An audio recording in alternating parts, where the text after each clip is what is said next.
Oui, je sais ce que vous allez me dire. Que pour une première fois que j'aborde un livre d'actualité, j'aurais au moins pu en prendre un qui n'est pas un certain capital polémique. Eh bien, vous savez quoi ? Je suis d'accord avec vous. Mais il y a deux raisons que je vais vous exposer qui m'ont encouragé à prendre ce livre. La première, c'est que sur la masse de sorties à laquelle nous avons droit, il y a peu de livres qui arrivent vraiment à attirer mon attention. Du coup, une réécriture de 1984 sur base de totalitarisme religieux sélectionné pour le prix Goncourt m'avait plutôt intéressé. La deuxième raison, c'est que justement, le livre fait parler de lui. Il m'est donc du coup plus facile de trouver des sources, des commentaires et autres matières pour faire un travail moins subjectif. Du coup, le blabla médiatique qui a accompagné le livre m'a semblé un brin anxiogène. Et avoir peur de quelque chose ne me paraît pas le meilleur départ pour réfléchir sur cette chose, n'est-ce pas, messieurs les journalistes? Du coup, allons découvrir 2084 de Boualem Sansal. «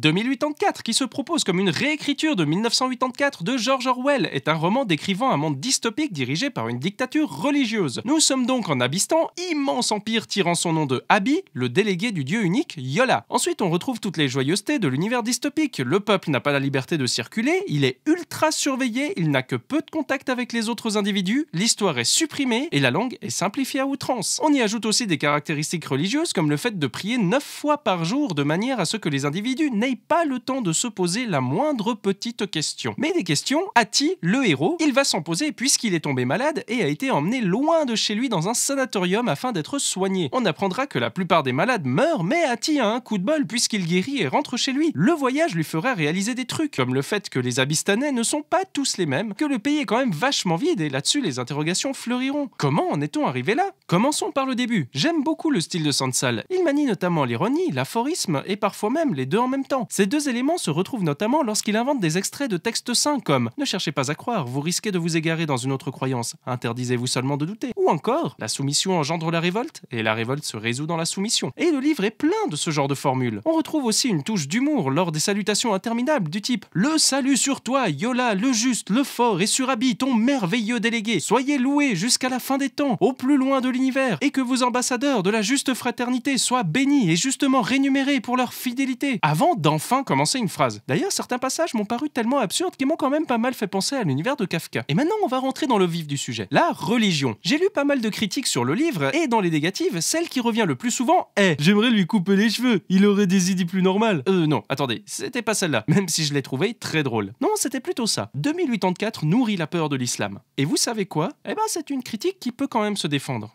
Et avant de commencer cette partie, il est important de dire que Boualem Sansal ne se présente pas comme islamophobe, mais comme islamistophobe. Autrement dit, selon lui, le danger n'est pas l'islam, mais l'utilisation qu'en fait certaines personnes radicales. 2084 ne parle pas d'islam, mais d'islamistes qui auraient pris le pouvoir sur les bases de cette religion, puis qui l'auraient transformée à leur sauce pour assurer un dictat religieux qui n'a par ailleurs plus grand rapport avec la religion de base. On pourrait donc s'arrêter là et dans un cas courir fermer les portes et les fenêtres de crainte que son voisin islamiste, musulman ou même végétarien ne vienne convertir toute notre famille. Ou dans l'autre cas, organiser un grand rassemblement où on ferait un joli tas de 2084 qu'on brûlerait joyeusement pour combattre la peur qu'il propage. Alors je ne sais pas vous, mais moi je ne me sens à l'aise ni d'un côté ni de l'autre. Du coup, je vous propose qu'on essaye de réfléchir autour de ce livre et de le décoder sans pour autant le spoiler. Donc, dans 2084, le monde est franchement peu joyeux. Mais d'abord, comment en est-on arrivé là? Eh bien, il faut savoir que l'auteur est un intellectuel, docteur en économie, et propose une vision large de la société et de son évolution. Et je vais essayer de vous résumer grossièrement sa pensée.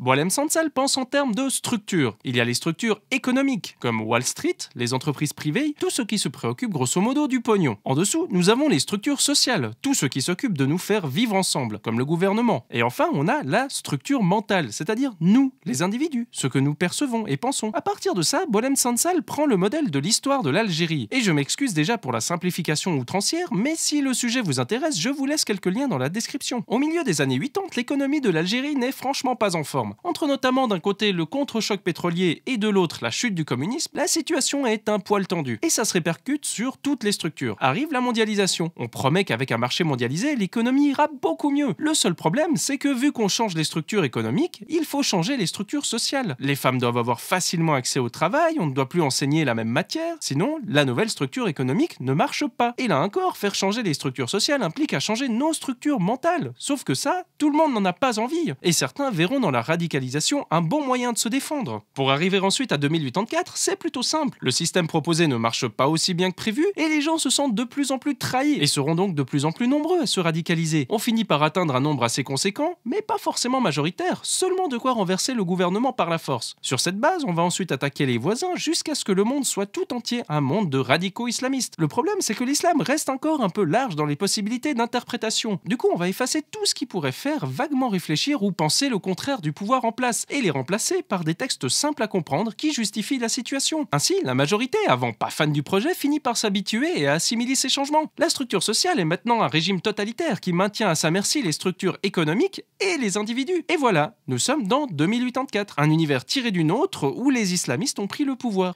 Et comme vous l'avez vu, la distinction entre l'islam et les islamistes est très importante. L'islam est la religion en tant que telle, et ses croyants sont des musulmans qui peuvent pratiquer à certains degrés. Les islamistes vont un peu plus loin. L'islamiste veut que la politique, le droit, le système étatique, bref, que tout le système se base sur l'islam. Et donc que ce soit des préceptes religieux qui décident entièrement de notre manière de vivre. L'auteur a déclaré que 2084 est une alerte contre les islamistes qui veulent utiliser l'islam pour s'emparer du pouvoir, mais pas contre l'islam en tant que religion. Et c'est là toute la distinction importante. 2084 ne met pas en garde contre une religion, mais contre des individus. Et ce qui est fort, c'est que 2084 le fait sans parler à aucun moment ni d'islam, ni d'islamisme. Ce choix permet notamment au livre de gagner une portée plus universelle, qui s'applique donc pas seulement aux islamistes, mais à peu près tout totalitarisme religieux. De plus, cela permet aussi de mettre en avant l'articulation entre le pouvoir et le fanatisme, quel qu'il soit. 2084 fait prendre conscience de la manière dont le fanatisme alimente le pouvoir et comment le pouvoir guide la croyance fanatique. J'ai beaucoup aimé 2084. En tant qu'univers, je le trouve très cohérent ainsi qu'efficace, et son analogie avec 1984 fonctionne plutôt bien. Il fait aussi référence à l'effacement de l'histoire, que ce soit le passé ou le futur, à la simplification à outrance de la langue, à l'extinction de la réflexion, et j'en passe. Ainsi, 2084 parvient à installer une atmosphère anxiogène sans pour autant nous empêcher de réfléchir. Et je pense que c'est dû au fait que son auteur présente un point de vue très développé qui passe par l'économie, la psychologie sociale ou individuelle, les sciences des religions, l'histoire ou encore la géopolitique. Le livre est ainsi parsemé d'éléments de réflexion sur notre avenir et notre capacité à vivre ensemble. Et il nous suffit de relier ces différents éléments pour comprendre comment cet univers se construit puis se maintient. Donc, un univers anxiogène, mais qui invite à la réflexion et pas à la consommation de sensationnel, de politique ou d'expression de sentiments. Faites comme si je n'étais pas là. Mais j'ai quand même des déceptions. D'abord, le sujet de l'éducation est survolé quand même bien rapidement et en à peine quelques pages. Mais plus encore, la grande absente de 2084 est la technologie. Pourtant, j'ai cherché cet aspect lors de ma lecture. Alors, on a quelques petits indices de la situation de celle-ci, comme un œil étrange à la Seigneur des Anneaux qui surveille tout le monde, même si je n'ai pas tout à fait compris si c'était un outil technologique ou symbolique. C'est sûrement voulu de nous laisser dans le flou, mais je trouve que ça marque un creux dans l'articulation générale de l'univers du livre, et ça élude la question passionnante de la place de la technologie dans la religion. Vous l'aurez compris, 2084 est quand même, malgré cela, un livre très complet. Donc, plutôt que d'avoir peur de celui-ci ou de se laisser effrayer par son histoire, je vous propose de passer au-dessus de votre peur et donc de réfléchir, de prendre du recul, de ne pas se faire un avis dans l'urgence. Et si vous êtes d'avance convaincu, eh bien, je n'ai pas grand-chose à vous dire. Chacun défend ses idées. Mais gardons à l'esprit que plus encore que les choses, les idées que l'on possède finissent par nous posséder. Santé!